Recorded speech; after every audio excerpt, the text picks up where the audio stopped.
Welcome to the deep dive. Today, we're really digging into cost optimization.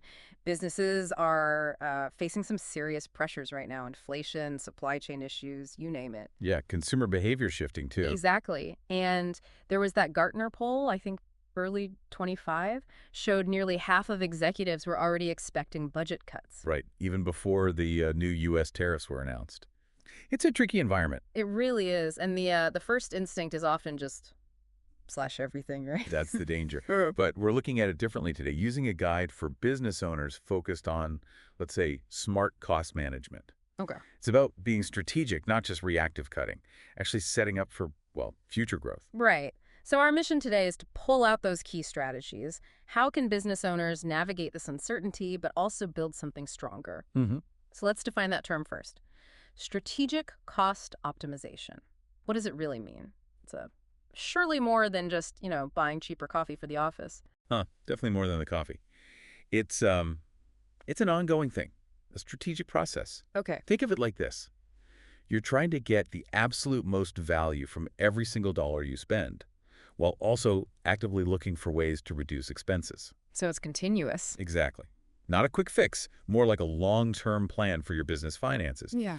You're constantly checking if your spending aligns with your main goals and trying to find efficiencies. Okay, got it. So this guide has some key strategies. Let's unpack the first one. Systematically reduce unnecessary spend. What kind of unnecessary stuff are we talking about? Well, think of it as a bit of spring cleaning for your expenses. Right. The guide mentions things like, say, old software licenses nobody's using anymore, Ah, yeah, I can see that. or maybe duplicate tools where you've got two different things doing the exact same job, even projects that just, aren't really performing or delivering what you expected. So you got to be honest and ask, is this actually helping us? Precisely. Trim the fat, Yeah. essentially. Okay, cut the fat. Then the guide talks about optimize enterprise performance.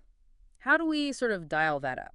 So this is all about working smarter, not just cheaper. Mm. You take the resources you freed up from cutting that unnecessary spend, and you shift them to things that'll have a bigger impact. The guide mentions process reengineering. Which is like rethinking how you do things, right, from the ground up. Yeah, exactly. Redesigning workflows for maximum efficiency. Then there's automation, getting software to handle repetitive tasks. Frees people up. Right. And adopting tech like cloud computing, accessing stuff online, and even AI to make things run smoother.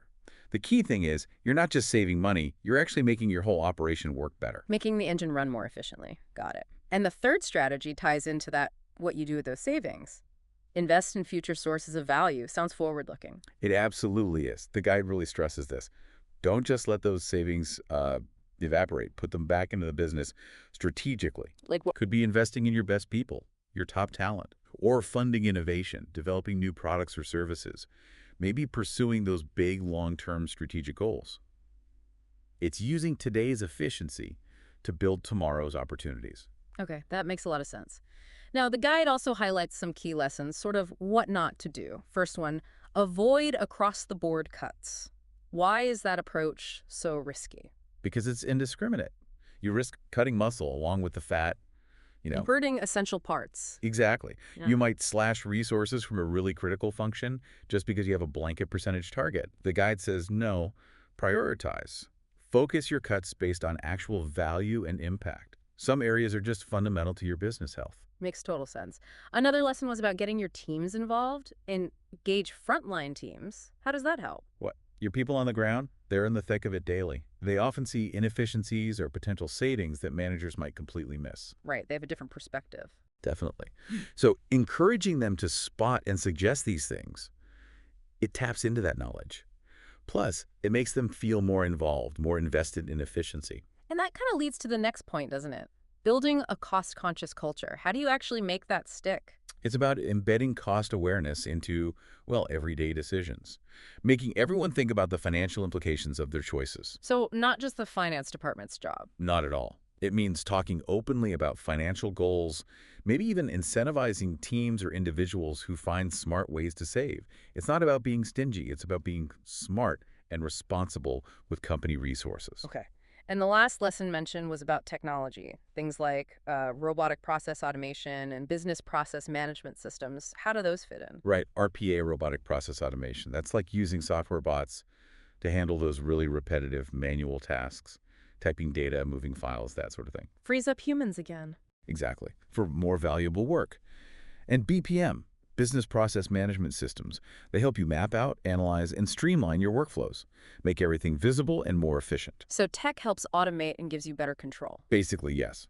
They boost efficiency, reduce errors, give you better visibility, and ultimately lead to significant cost savings over time.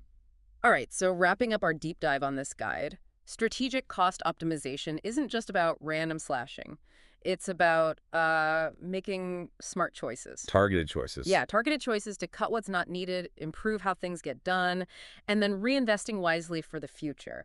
It's about navigating tough times smartly to ensure long-term health. Exactly. It sets you up not just to survive the bumps, but to actually emerge stronger and ready for sustainable growth. So, a final thought for you, the listener. Take a moment and think. What unnecessary spending might be lurking in your own context? Something holding back future potential.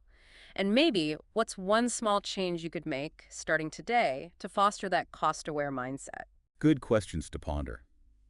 And for more detail, Gartner's Cost Optimization Insights is definitely worth exploring further. Great point. Thanks for diving deep with us today.